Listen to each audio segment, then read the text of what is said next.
Hello everyone. ये जो आपको बीपीएससी टीचर वाले एग्ज़ाम में 20 जुलाई को जो क्वेश्चन पूछे गए हैं उसमें बहुत सारे साइंस से रिलेटेड क्वेश्चन थे।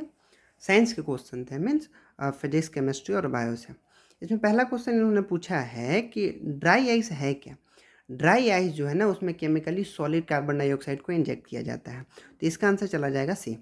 दूसरा क्वेश्चन हमारे पास है कि इलेक्ट्रिक फ्यूज किस चीज़ पे काम करता है। Electric fuse work on the ये हीटिंग इफेक्ट ऑफ करंट पे काम करता है, ठीक है। इसका आंसर सी जाएगा। तीसरा क्वेश्चन है हमारे पास कि the type of mirror use in vehicle to see the traffic on the rear side. Basically ये बोल रहा है कि किस टाइप के मिरर जो होते हैं, दर्पण जो व्हीकल के साइड में लगे होते हैं, जो पीछे वाले ट्रैफिक को देखने के लिए यूज आते हैं। तो इसमें जो मिरर होते हैं वो कॉन्वेक्स होते हैं।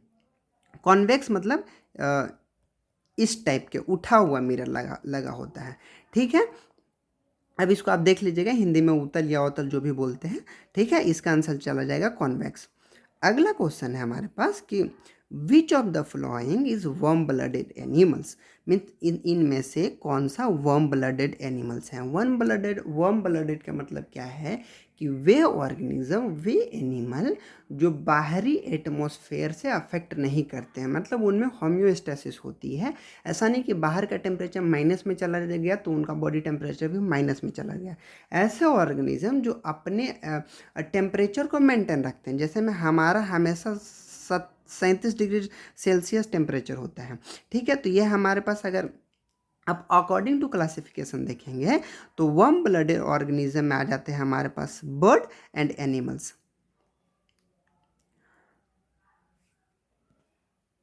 बर्ड एंड मैमेलियंस होते हैं, मतलब जो मैमल्स होते हैं। तो इसमें देखिए कौन सा ऑप्शन बर्ड और मैमल से दिया हुआ है, ठीक है। ये टोड, मेढक मैमल्स में नहीं आते हैं। क्रोकोडाइल आपका रेप्टाइल में आता है और फिश ही आता नहीं। तो इनमें से कोई सा भी आंसर नहीं जाएगा, means non of the above. इसका आंसर चला जाएगा ए। अगला क्वेश्चन क्या है, समझ गए वार्म ब्लडेड ऑर्गेनिज्म किसे कहते हैं। देखिए आगे क्वेश्चन है कि national park protection is given to. Means national park में किस चीज़ का प्रोटेक्शन किया जाता है। तो देखिए नेशनल पार्क्स में आपका प्लांट एंड एनिमल दोनों का प्रोटेक्शन दिया जाता है नेचुरली, ठीक है। उनके नेचुरली इन्वायरमेंट प्रोवाइड किए जाते हैं। तो यहाँ पे fauna and flora, fauna means animals and flora means plants, whole ecosystem को नहीं दिया जाता है। इकोसिस्टम होता क्या है, इकोसिस्टम में आपका लिविंग एंड नॉन लिविंग दोनों को मिला करके आपका इकोसिस्टम बनता है, ठीक है। इकोसिस्टम में आपका लिविंग भी होते हैं एंड नॉन लिविंग भी होते हैं, ठीक है। तो यहाँ पे नॉन लिविंग का प्रोटेक्शन क्या ही देंगे आप, तो यहाँ पे फोना एंड फ्लोरा दोनों हो जाएगा। तो आपका ऑप्शन होगा यहाँ पे more than one of the above, means एक से ज़्यादा इसमें सही है। अगला क्वेश्चन है, वैसे आपको इकोसिस्टम के बारे में अगर ज़्यादा पता भी नहीं होगा फिर भी आंसर तो आपका एक से ज़्यादा आ ही रहा है। अगला है क्वेश्चन कि some fact about ozone. Means ozone के बारे में कौन सा ऐसा तथ्य है जो आप बताइए जो जानते हैं। देखिए ओजोन जो है ना आपका हाई एनर्जी वेवलेंथ को एब्जॉर्ब करता है। What the mean high energy wavelength मतलब क्या समझें, आपका जब से में लेमडा ज़्यादा होगा तो एनर्जी कम होगा और लेमडा कम होगा तो एनर्जी ज़्यादा होता है। तो हाई एनर्जी वेवलेंथ को एब्जॉर्ब करता है, ना कि हाई वेवलेंथ वाले को। मीन्स लो वेवलेंथ वाले को एब्जॉर्ब करता है। तो it absorb high wavelength radiation, ये हो गया आपका गलत, क्योंकि लो वेवलेंथ रेडिएशन को एब्जॉर्ब करता है। मोस्ट स्टेबल गैस नहीं है, बिल्कुल भी नहीं, क्योंकि ये ओजोन जो है ना आपका O2 और नेसेंट ऑक्सीजन में तोड़ देता है। ये नेसेंट ऑक्सीजन हाईली रिएक्टिव आपका एलिमेंट्स हैं, तो ये भी नहीं होगा। It is found in mesosphere, बिल्कुल भी नहीं है, स्ट्रेटोस्फेयर में पाया जाता है। मीन्स इनमें से कोई भी सही नहीं है, नॉन ऑफ द अबव। अगला क्वेश्चन हमारे पास क्या है कि which of the major component of biomass. देखिए जब इस टाइप के क्वेश्चन है तो आपका एक ऑप्शन पहले ही एलिमिनेट हो जाता है। कैसे, क्योंकि मेजर कंपोनेंट की बात करी है इन्होंने, मतलब क्या, मतलब सबसे ज़्यादा कौन सा कंपोनेंट है, तो दो तो ज़्यादा होंगे नहीं। Means more then one of the above, ये तो गया, ये होगा ही नहीं। अब देखिए आपका बायोगैस में सबसे ज़्यादा किसी की मात्रा होती है तो आपकी मीथेन की होती है, ठीक है। इसमें हाइड्रोजन भी होते हैं, सल्फर के ऑक्साइड्स भी होते हैं, ठीक है, लेकिन सबसे ज़्यादा आपका मीथेन होते हैं।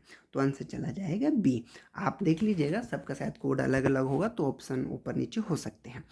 अगला क्या है कि pollutant responsible for acid rain. देखिए एसिड रेन जो है ना आपका नाइट्रोजन के ऑक्साइड और सल्फर के ऑक्साइड मिल करके वाटर वेपर से रिएक्शन करते हैं, फिर उसके बाद आपको एसिड रेन बनाते हैं, और वो एसिड रेन नीचे गिरता है तो बहुत आपने पढ़ा होगा कि इमारतों को क्षति कर रहे हैं। जैसे मैं आपका रेड फोर्ट हो गया, हमारा ताजमहल हो गया, ये सारे इमारत क्या हो रहे हैं, ख़राब हो रहे हैं एसिड रेन की वजह से।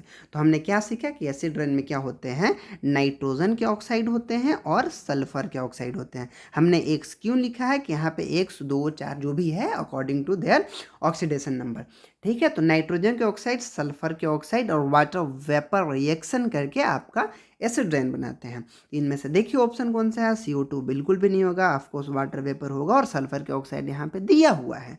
तो यहाँ पे आंसर चला जाएगा आपका more than 1, means more than 1 of the above. आ गया समझ में। अब देखिए अगला क्वेश्चन हमारे पास आया है ये बेसिकली आपका रीजनिंग टाइप का कह सकते हैं कि as accident is related to precautions, means इन्होंने बोला, ऐसे आप समझिए कि सावधानी हटी दुर्घटना घटी, मतलब आप सावधान नहीं रहोगे तो गिर जाओगे, इन्होंने ऐसा बोला। तो इससे related illness is related to which one of the following, मतलब आप क्या नहीं करेंगे तो बीमार हो जाएंगे। ये नहीं पूछा है कि बीमार होने के बाद कहाँ जाएंगे, क्या नहीं करेंगे तो बीमार हो जाएंगे। इन्होंने क्या बोला कि accident is related to precautions, means मतलब प्रिकॉशन नहीं करेंगे तो एक्सीडेंट हो जाएंगे, या इसको अगर हिंदी में ट्रांसलेट करें तो एक्सीडेंट आपका प्रिकॉशन से रिलेटेड है, तो आपका इलनेस किससे रिलेटेड होगा, अगर आप साफ सुथरा नहीं रहेंगे तो बीमार हो जाएंगे, ठीक है। और पोल्यूटेंट यहाँ पे जा सकता है, डॉक्टर बिल्कुल भी नहीं जाएगा। आप ऐसे भी कह सकते हैं कि अगर पोल्यूशन वाले एरिया में जाएंगे तो आपको बीमार होने की संभावनाएं ज़्यादा होगी, तो यहाँ पे पोल्यूशन भी मेरे अकॉर्डिंग हो सकता है।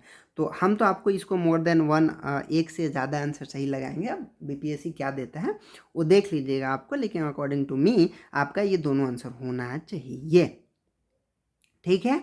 अब देखें आगे,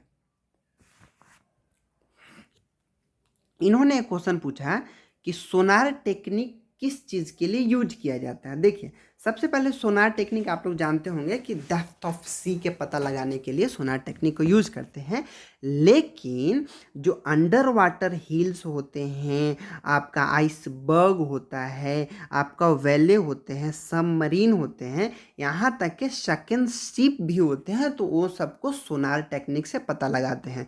ये एक्चुअली जो है ना आपका वेब वाले चैप्टर में पढ़ा होगा, फिजिक्स के चैप्टर में। तो यहाँ पे आपको सब चीज़ का सोनार टेक्निक से यूज किया जाता है। तो हम क्या आंसर देंगे, एक से ज़्यादा सही है, मीन्स डी जाएगा आंसर, ठीक है।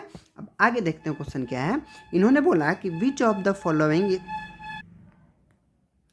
Is a plant hormone. देखिए ये सबसे आसान क्वेश्चन है। क्यों बोल रहा हूँ सबसे आसान क्वेश्चन है, क्योंकि ये एलिमिनेशन से भी हो जाएगा। आप सभी को पता है कि इंसुलिन हमारे अंदर पाया जाता है, और इसकी कमी से IDDM हो जाता है, means insulin dependent diabetes mellitus, ठीक है। IDDM हो जाता है, मीन्स आप एक लाइन में बोले तो डायबिटीज़ हो जाता है, ठीक है। दूसरा एस्ट्रोजन, एस्ट्रोजन और प्रोजेस्ट्रोन फीमेल में होते हैं ज़्यादा, ठीक है। ये दोनों तो क्या है हमारे ह्यूमन में पाए जाते हैं। बच्चा एक ही तो साइटोकाइनिन या प्लांट हार्मोन है। और भी आपको बता देता हूँ, प्लांट हार्मोन में आपका साइटोकाइनिन हो गया, आपका जिबरेलिन हो गया, ठीक है, आपका एब्सिसिक एसिड होता है, ABA बोलते हैं, इथाइलिन होता है जो पकाने वाला आपने पढ़ा था, ठीक है, और एक ऑक्सिन होता है। तो ये हमारे पास टोटल 5 प्लांट हार्मोन होते हैं, और एक इंक्लूडिंग साइटोकाइनिन। तो हमारे पास चला जाएगा आंसर ए। आगे क्वेश्चन उन्होंने बोला कि the major and top source of oxygen in the atmosphere. देखिए फिर हमने पिछले वाले एक क्वेश्चन में भी बताया था कि मेजर एंड टॉप सोर्स है, मतलब अगर टॉप सोर्सेस के बारे में बात करें तो सबसे हाई लेवल पे तो एक ही जाएगा ना, तो इसमें से कोई एक ही ऑप्शन जाएगा, मतलब एक से ज़्यादा वाला तो वो पहले ही हम काट देते हैं। देखिए ऑक्सीजन का सबसे ज़्यादा सोर्सेस एटमॉस्फेयर में कौन सा है। आपने अमेजन रेन फॉरेस्ट के बारे में पढ़ा होगा। अमेजन रेन फॉरेस्ट हमारे एटमॉस्फेयर में, अर्थ में सबसे ज़्यादा ऑक्सीजन प्रोवाइड कर रहा होता है।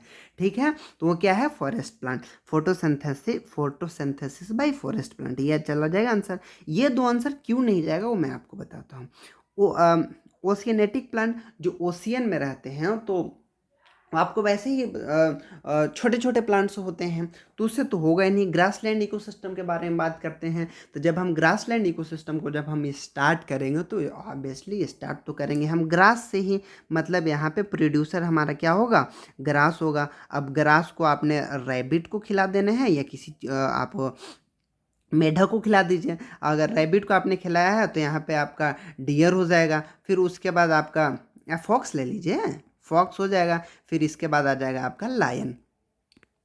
ठीक है, तो ग्रास इकोसिस्टम के लिए आपका ग्रास बहुत छोटे छोटे हो जाएंगे, बहुत छोटे छोटे हो जाएंगे, तो इससे तो कम ही फोटोसिंथेसिस करके ऑक्सीजन प्रोवाइड करेगा ना। तो हम आंसर इसको लगाएंगे। हमने बोला है कि किसी एक को ही चूज करेंगे इस टाइप के क्वेश्चन को, तो हम आंसर देंगे photosynthesis by forest plant. Next question देखते हैं हम, लीजिए टिक मार देता हूँ। अगला क्वेश्चन है कि which of the following is not an endocrine gland. देखिए इनमें से कौन सा एंडोक्राइन ग्लैंड नहीं है। देखिए हमने आपके लेवल पे दो टाइप के ग्लैंड पढ़े थे, एंडोक्राइन और एक्सोक्राइन। ठीक है, तो देखिए एंडोक्राइन ग्लैंड क्या होते हैं और एक्सोक्राइन ग्लैंड क्या होते हैं। सिंपल डेफिनेशन में आपको बताऊं तो एंडोक्राइन वे ग्लैंड होते हैं जो अपना सिक्रीशन, अपना प्रोडक्ट डायरेक्ट ब्लड में सिक्रीट करते हैं, उसको हम एंडोक्राइन ग्लैंड कहते हैं। मीन्स इनमें डक्ट नहीं होता है। जो एक्सोक्राइन ग्लैंड होते हैं, एंडोक्राइन जो ग्लैंड होते हैं उसमें डक्ट नहीं होता है, हमने ये बोला। जो एक्सोक्राइन ग्लैंड होते हैं ये डक्टेड ग्लैंड होते हैं। मीन्स इसका सिक्रीशन डक्ट में होता है। जैसे मान लीजिए यहाँ पे कोई ग्लैंड है, ये टिश्यू का बहुत सारे ग्लैंड है, ये सिक्रीट करता है अपना डक्ट में। ये हो गया आपका डक्ट, ये हो गया आपका टारगेट सिस्टम, यहाँ पे जाकर के ये काम करेगा। लेकिन एंडोक्राइन जो होते हैं, ये एंडोक्राइन ग्लैंड होते हैं, ये डक्ट नहीं होते हैं, इनका सिक्रेशन डायरेक्ट ब्लड में जाता है। ठीक है, ये दो टाइप के होते हैं। अब देखिए हमने बोला, इन्होंने बोला है कि एंडोक्राइन ग्लैंड इनमें से कौन नहीं है। ठीक है, थायराइड ग्लैंड बिल्कुल एंडोक्राइन ग्लैंड होता है जो हमारे गले में होता है। पिट्यूटरी ग्लैंड बिल्कुल एंडोक्राइन ग्लैंड होते हैं जो आपका बिलो हाइपोथैलेमस होता है। हमने ऐसे पढ़ा था, यहाँ पे आपका पिट्यूटरी ग्लैंड्स होते हैं। ये रहा पिट्यूटरी ग्लैंड्स। अगर आप इसको डिटेल में पढ़ेंगे तो इस टाइप के होता है। पिट्यूटरी ग्लैंड भी हमारा एंडोक्राइन ग्लैंड है, इसको हम मास्टर ग्लैंड भी बोल लेते हैं। दूसरा आता है कि लेक्राइमल ग्लैंड, यह हमारे आंखों में होता है, और ये लेक्राइमल ग्लैंड से आंसू निकल रहा होता है और ये डक्ट से निकलता है। मीन्स ये एक्सोक्राइन ग्लैंड है, मतलब एंडोक्राइन ग्लैंड नहीं है। तो इसका आंसर चला जाएगा सी।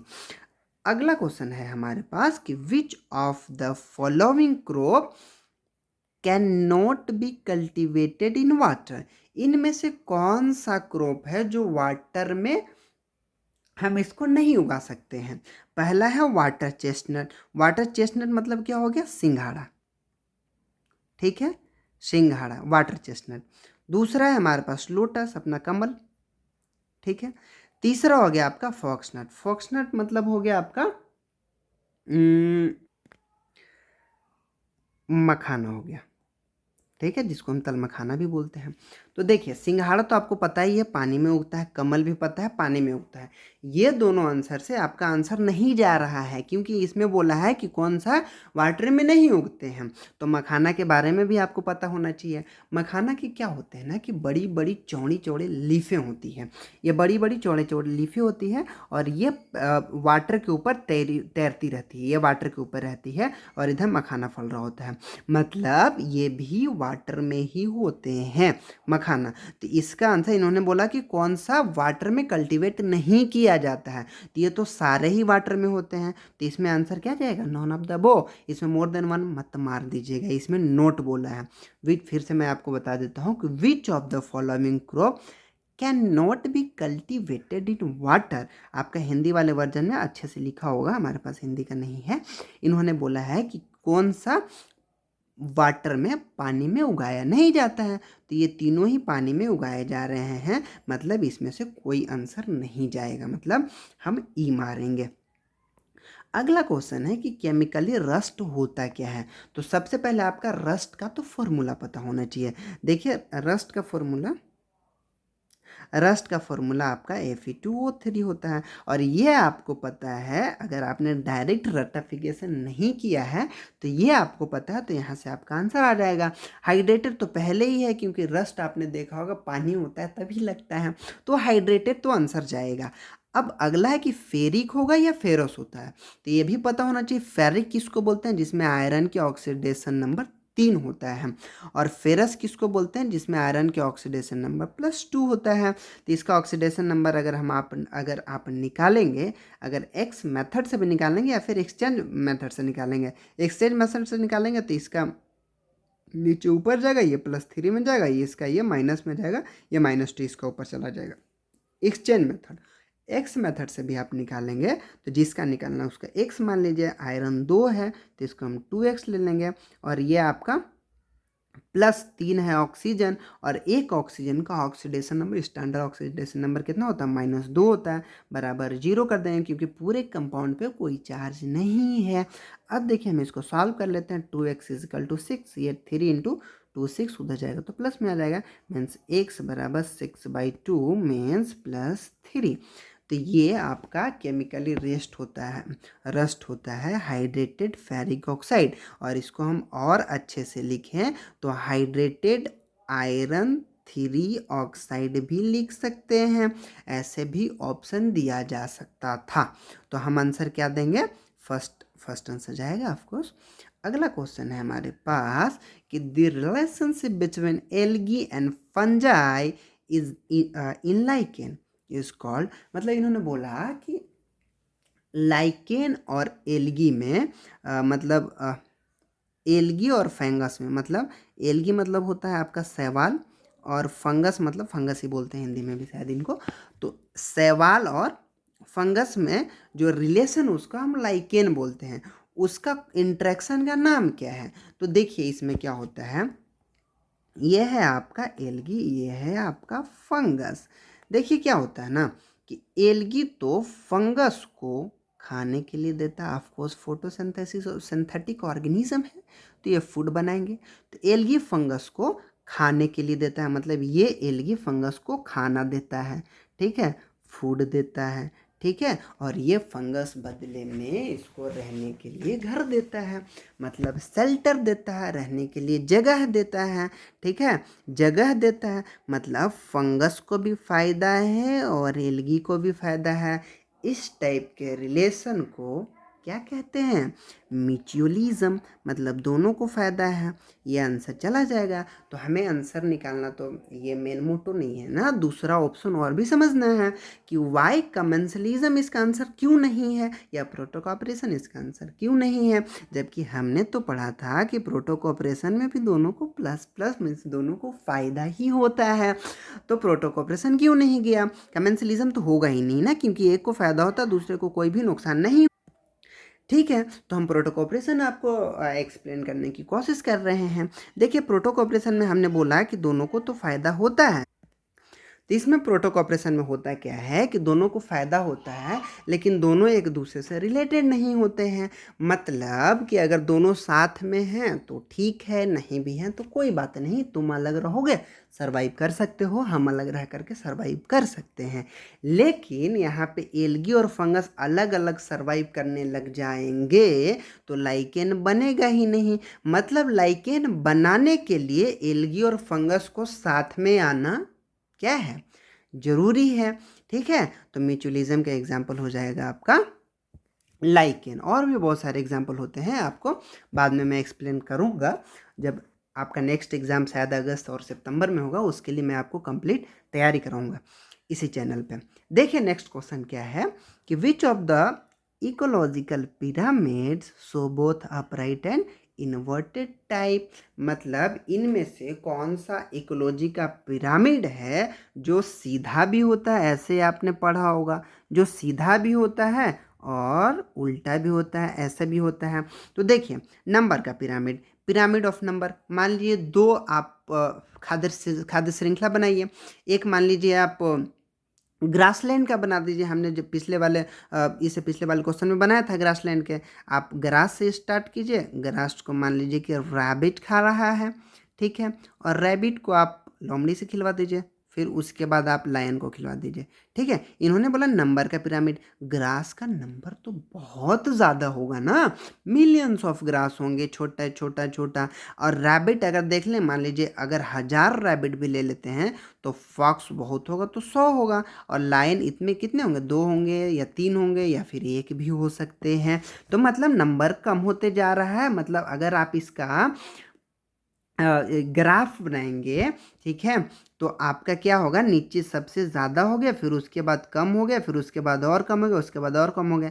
मतलब ये क्या है, ये अपराइट सीधा बन गया। तो ये तो आंसर नहीं होगा, ये इसका उल्टा नहीं बन रहा है, ठीक है।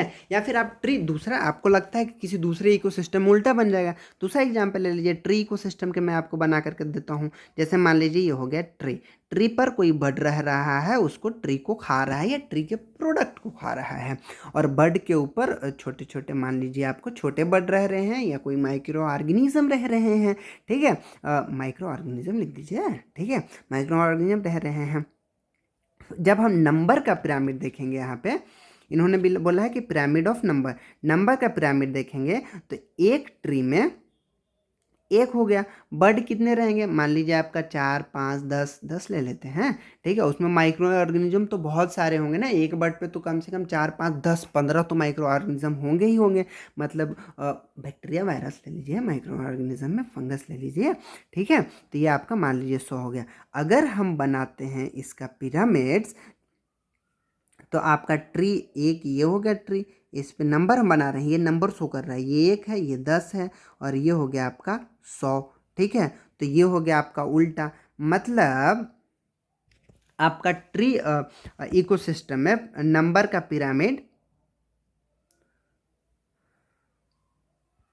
1 मिनट, इन्होंने बोला क्या था कि एक ही इकोसिस्टम में नंबर का पिरामिड्स, इकोलॉजिकली पिरामिड, कौन सा इकोलॉजिकली पिरामिड्स अपराइट और इन्वर्टेड, उल्टा और सीधा दोनों शो करता है।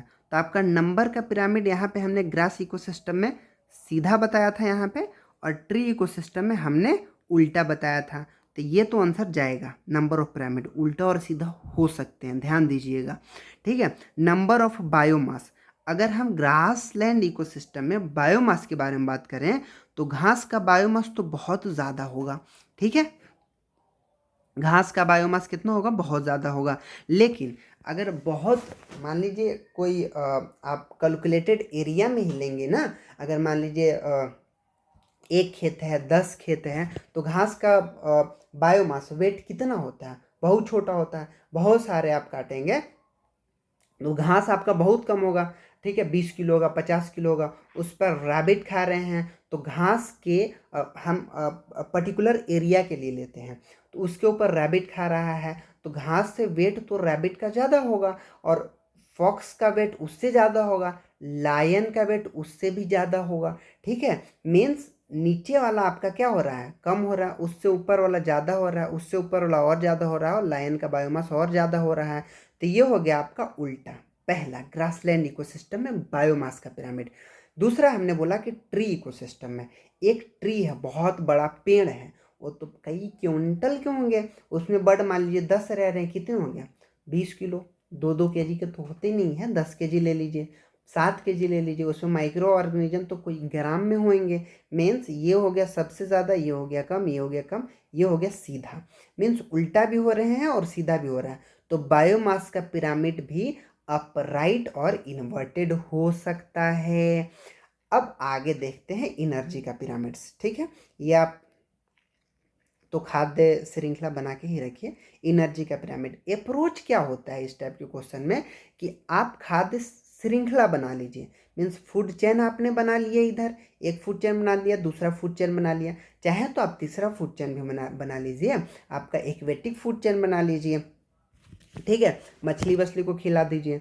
तो आपने ये बना लिया। उसके बाद आपने नंबर का ये बनाया आपने, फिर उसके बाद आपने बायोमास का पिरामिड बनाया और एनर्जी का पिरामिड। देखिए एनर्जी का पिरामिड, देखिए एनर्जी का पिरामिड की अगर हम बात करें तो एक आपका लिंडमान नाम के साइंटिस्ट थे, उन्होंने 10% लो बताया था। 10% लो में इन्होंने क्या बोला था, मैं आपको इसको रब करता हूँ, होपफुली आपको समझ में आ गया होगा। 10% लो को मैं समझाने की कोशिश कर रहा हूँ, ठीक है। देखिए दोनों इकोसिस्टम में आपको समझाऊंगा, इसलिए मैं इसको रब नहीं कर रहा हूँ,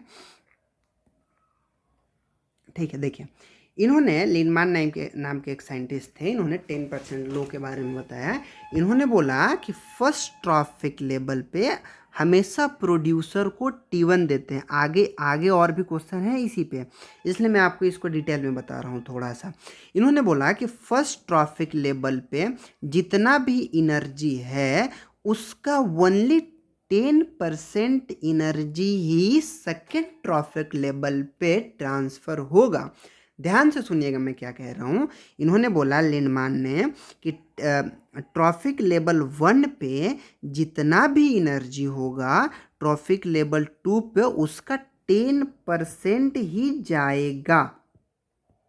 समझ में आ गया इन्होंने क्या बोला, ओनली 10% जाएगा ट्रॉफिक लेवल 2 पे एनर्जी, और फिर ट्रॉफिक लेवल 3 पे इसका 10% जाएगा। इसका 10% है, मैं आपको एग्जांपल से समझाने की कोशिश कर रहा हूँ।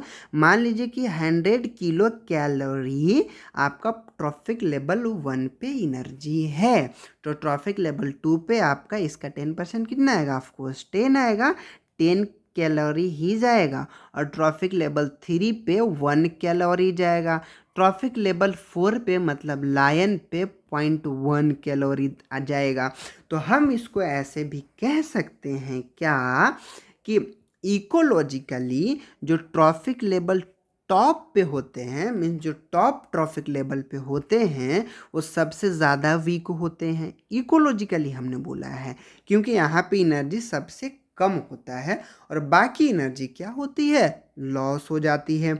जैसे में मान लीजिए कि रैबिट को ग्रास खाने के लिए ज़्यादा मेहनत नहीं करना पड़ेगा, वहीं पे फॉक्स को रैबिट को खाने के लिए दौड़ना पड़ेगा, और लायन को फॉक्स को खाने के लिए और ज़्यादा दौड़ना पड़ेगा, मतलब एनर्जी ज़्यादा लॉस करेंगे, तो इकोलॉजिकली सबसे कमज़ोर होते हैं। चलिए फिर देखते हैं, मतलब एनर्जी तो हमेशा ट्रॉफिक लेवल बढ़ती जाएगी, एनर्जी कम होती जाएगी। तो देखिए फर्स्ट ट्रॉफिक लेवल पे हमने 100 रखा था, सेकेंड पे हमने 10 रखा, थर्ड पे 1 रखा, फोर्थ पे 0.1, तो ये हमेशा सीधा जाएगा। वैसे ही ट्री को सिस्टम पे रख लीजिए, आपका 100 रख लीजिए इधर, फिर 10 इधर रख लीजिए, फिर 1 इधर रख लीजिए, हमेशा मतलब एनर्जी का पिरामिड हमेशा और हमेशा अपराइट ही बनता हुआ दिखाई देगा आपका। ये लिंडमान अंकल जो हमारे थे उन्होंने दिया था। अगला क्वेश्चन क्या है, समझ में आ गया होगा आपको, तो इसका आंसर क्या जाएगा, आंसर तो मैंने आपको बताया नहीं, इसका आंसर क्या जाएगा, पिरामिड नंबर का पिरामिड आपका उल्टा सीधा बन सकता है, बायोमास का पिरामिड उल्टा सीधा बिल्कुल बन सकता है। हमने आपको एग्जांपल दे के समझाया, पिरामिड्स ऑफ एनर्जी ये उल्टा बन ही नहीं सकता है कोई भी कंडीशन में, तो ये इसका आंसर 1 से ज़्यादा जाएगा। अगला क्वेश्चन है, इन food chain which trophic level, जिस ट्रॉफिक लेवल की हम इस क्वेश्चन में यहाँ पे एग्जाम्पल में बात कर रहे थे, जिस ट्रॉफिक लेवल की यहाँ पे हमने बात किया है, ये क्या है आप लोगों का, ये है आपका ग्रासलैंड इकोसिस्टम, ये हमने ट्री इकोसिस्टम के बारे में बात करी है, ठीक है। अगला क्या है, इन्होंने बोला कि in a food chain which trophic level has highest energy level, मतलब कौन सा ट्रॉफिक लेवल पे सबसे ज़्यादा एनर्जी होगा, मतलब जो ट्रॉफिक लेवल 1 पे होगा, जो प्रोड्यूस कर रहा होगा एनर्जी, ठीक है, सॉरी, ठीक है। देखिए तो इन्होंने ऑप्शन दिया है कि consumer of first trophic level, first trophic level का कंज्यूमर के बारे में बात कर रहा है। यहाँ पे और अच्छे से समझिए, इन्होंने ऑप्शन में थोड़ा अच्छा कर दिया है, ग्रास, वही एग्जाम्पल ले रहा हूँ मैं आपको।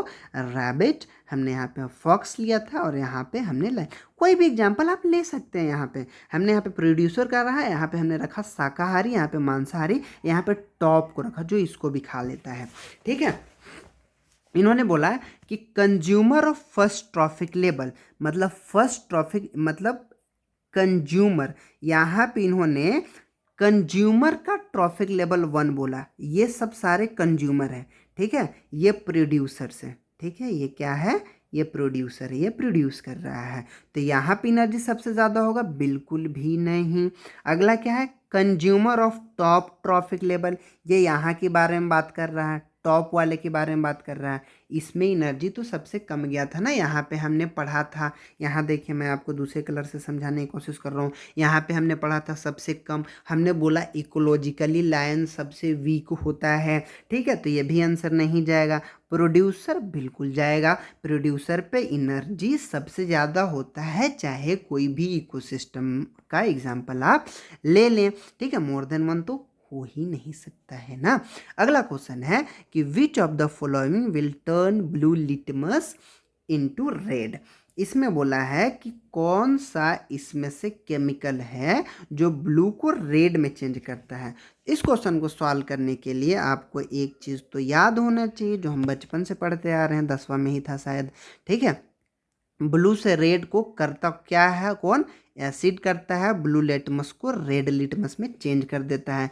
3 में से देखिए एसिड कौन सा है, वॉशिंग सोडा एसिड नहीं है। क्यों नहीं है, कि ये सोडियम बाइकार्बोनेट होता है, Na2CO3 होता है। ये सोडियम से ये क्या है, ये बेस है। अगला है विनेगर, विनेगर का फॉर्मूला आपको याद है क्या, याद है, CH3COOH, यही तो होता है विनेगर, फॉर्म मिसेट एसिटिक एसिड को ही विनेगर बोलते हैं। ये क्या है, ये एसिड है। आंसर तो हमारा मिल गया, लेकिन देखते हैं आगे हो सकता है और भी एसिड हो, मोर देन 1 आंसर चला जाएगा। Baking soda solution, baking soda क्या होता है, NaHCO3 सोडियम बाइकार्बोनेट, H लग गया तो हम इसको बाई बोलते हैं, या हम इसको प्यार से सोडियम हाइड्रोजन कार्बोनेट भी कह सकते हैं, कोई दिक्कत नहीं है। ठीक है, तो ये भी बेस है। ठीक है, ये भी बेस है। मतलब क्या हुआ कि यहाँ पे आपका विनेगर आंसर जाएगा। ठीक है, आंसर मैं आपको दूसरा कलर से चेंज करके बता दे रहा हूँ। देखिए अब अगला क्वेश्चन क्या है कि इन फूड चेन, ये क्वेश्चन मैंने आपको बता दिया था कि प्रोड्यूसर पे सबसे ज़्यादा एनर्जी होती है। अगला क्वेश्चन है कि which of the following constitute A food chain, इनमें से कौन सा, मतलब इनका कहने का मतलब है कि इनमें से फूड चेन कौन सा सही से एक्सप्लेन कर रहा है। ठीक है, जो पहले लिखा हुआ उसको प्रोड्यूसर मान लीजिए, ग्रास प्रोड्यूसर है, ऑफकोर्स सब में प्रोड्यूसर है, सारे हो सकते हैं। तो ग्रास को खाया क्या, डियर खाया, हिरन खाया, ठीक है, डियर खाया, डियर को फिर उसके बाद टाइगर खा लिया। ठीक है, ये सही हो सकता है। ठीक है, सही हो सकता है नहीं, सही है। अगला क्या है, अगला है आपका ग्रास है, फिर उसके बाद फिश है, ग्रास को फिश खाया, हो सकता है क्या ऐसा, कई फॉरेस्ट में ग्रास को फिश खाते हैं। ठीक है, एक्सेप्शनल होता है, लेकिन ग्रास को काउ, सॉरी, फिश को काउ कोई सा भी इकोसिस्टम में या कोई सा भी फॉरेस्ट में नहीं खाते हैं। ये हो ही नहीं सकता, गलत हो गया। तीसरा क्या दिया हुआ है, तीसरा इन्होंने दिया कि ग्रास को खिलवा दिया किससे, रैबिट से खिलवा दिया, और रैबिट को एलिफेंट से खिलवा दिया। ऐसा हो सकता है क्या, एलिफेंट रैबिट को खाता है क्या, एलिफेंट मीन्स मांसाहारी है क्या, नहीं, झूठ बोल रहा है। मतलब एक ही ऑप्शन में इन्होंने सच बोला है, जो क्या है, ग्रास, डियर एंड टाइगर। अगला क्वेश्चन क्या है कि what are the character that make a plant hydrophyte.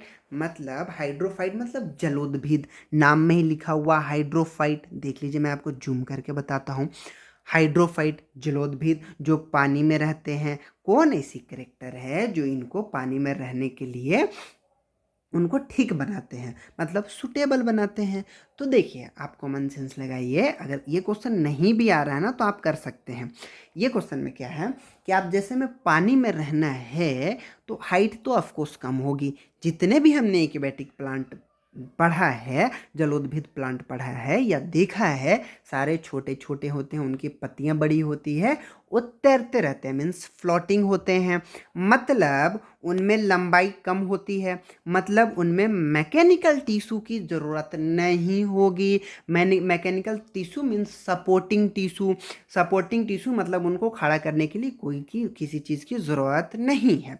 तो पहला तो ये हो जाएगा absence ऑफ मैकेनिकल टिश्यू। इन्होंने बोला क्या है कि what are the character that make a plant hydrophyte, मतलब बिल्कुल absence ऑफ मैकेनिकल टिश्यू, वो हाइड्रोफाइट का कैरेक्टर बिल्कुल कर रहा है। दूसरा आता है कि presence of aerenchyma, of course नीचे जब फ्लोट कर रहा होता है तो इसमें एक टिश्यू होते हैं जिसमें गैप होता है, फुला होता है, और इसमें क्या भरा होता है, एयर भरा होता है। तो बिल्कुल प्रेजेंस ऑफ एरिन काइमा ये इसका कैरेक्टर है, ये भी सही है। तो आपका आंसर तो आ गया, लेकिन हम फिर भी थर्ड नंबर ऑप्शन देखेंगे। Presence of well develop vascular system, बिल्कुल भी नहीं, क्योंकि हमने बोला कि जो एक्वेटिक प्लांट होते हैं उनका हाइट बिल्कुल कम होता है, तो हाइट कम होता है तो वैस्कुलर टिश्यू की ज़रूरत ही नहीं है। वैस्कुलर टिश्यू जैसे में हमने जाइलम और फ्लोएम के बारे में बात करी थी, तो जाइलम वाटर पहुंचा रहा था लंबे लंबे प्लांट में, तो यहाँ पे वाटर उतने ऊपर तक के पहुंचाने की ज़रूरत ही नहीं है, तो होगा ही नहीं, तो ये तो गलत हो गया। आंसर आपका चला जाएगा मोर देन 1। अगला क्वेश्चन है कि tungsten is use in which of the following. कहने का मतलब क्या है कि टंगस्टन का यूज किस चीज़ में होता है। टंगस्टन का हमने बचपन में पढ़ा था कि ये जो बल्ब है, ये बल्ब में जो ये वायर होता है, ये यहाँ पे जो लगा होता है, और टंगस्टन का होता है। तो मतलब जो बल्ब में टंगस्टन का होता है, मतलब ये टंगस्टन ये क्या होता है, इलेक्ट्रिकल का ये सुचालक होता है। ठीक है, हम इसको क्या बोलते हैं, यह सुचालक होता है, मतलब इलेक्ट्रिक का कंडक्टर होता है, इंसुलेटर नहीं होता है। तो इलेक्ट्रिक बल्ब में यूज होता है, ये इंसुलेटर नहीं है, मैं अगला ऑप्शन ही समझाने की कोशिश कर रहा था। ये इलेक्ट्रिक बल्ब में यूज होता है। आंसर क्या चला जाएगा, बी। अब और भी क्वेश्चन है क्या, और क्वेश्चन हमें तो नहीं मिला है। अगर आपको लगता है कि और भी कोई क्वेश्चन है जो साइंस से रिलेटेड है, मतलब फिजिक्स, केमिस्ट्री और बायोलॉजी, एक आपका आई के बारे में पूछा हुआ था, मैं आपको कंफर्म करता हूँ, एक मिनट आप वेट करिएगा, देख लेता हूँ। एक क्वेश्चन था, हाँ एक क्वेश्चन है, यहाँ पे नहीं मिला मुझे, मैं आपको बता देता हूँ कि the change in focal length of human eye is cause due to. पहला ऑप्शन है, मतलब इन्होंने बोला कि ह्यूमन आई का जो फोकल लेंथ है किसके वजह से चेंज होता है। मतलब अभी मैं आपको समझा रहा हूँ, आप पढ़ रहे हैं, मतलब मोबाइल सामने रख करके देख रहे हैं, तो आपका फोकल लेंथ कम है। ठीक है, फिर उसके बाद आप दूर किसी रखी वस्तु या ऑब्जेक्ट को देखेंगे यहाँ से, तो आपका फोकल लेंथ को क्या करना पड़ेगा, बढ़ाने पड़ेगा। तो इसी का अकोमोडेट कौन करता है, मतलब फोकल लेंथ का अकोमोडेशन कौन करता है। इसमें आपका ऑप्शन पहला था, पहला ऑप्शन है आपका प्यूपिल दिया हुआ है। ठीक है, दूसरा ऑप्शन आपका दिया हुआ है कॉर्निया। ठीक है, तीसरा ऑप्शन आपका दिया हुआ है सिलियरी मसल, और चौथा मोर, और पांचवा non of the above, means more then one और नॉन ऑफ द अबव, मतलब इसमें से कोई। तो देखिए, जो फोकल लेंस को अकोमोडेट करता है वो हमारा सिलियरी मसल्स करता है। ठीक है, इसका आंसर सिलियरी मसल्स हो गया। ये और भी क्वेश्चन होगा तो आप मुझे बताइएगा कमेंट करके कि ये भी क्वेश्चन मैं आपको बताऊंगा। ठीक है, जिनका आंसर सही है बहुत अच्छी बात है, जिनका नहीं है या जिनका नहीं हो रहा है या जिनका हो रहा है उनके लिए कॉन्ग्रेचुलेसन। जिनका नहीं भी हो रहा है तो नेक्स्ट बार अभी फिर से एग्ज़ाम होने वाले हैं अगस्त सितंबर में, मैं आपको कंप्लीट कराऊंगा साइंस वाले क्वेश्चन को। ठीक है, अच्छे से पढ़िएगा। मैं लगभग 25 से 30 क्वेश्चन आ रहे हैं साइंस से, इसमें से आपको मोर देन 90% मैं दिला दूंगा साइंस में, अगर आप मुझे 100% फॉलो कर लेंगे तो। ठीक है, आप चैनल को सब्सक्राइब कर लीजिए, अच्छा लगा तो लाइक कर लीजिए। ठीक है, थैंक यू।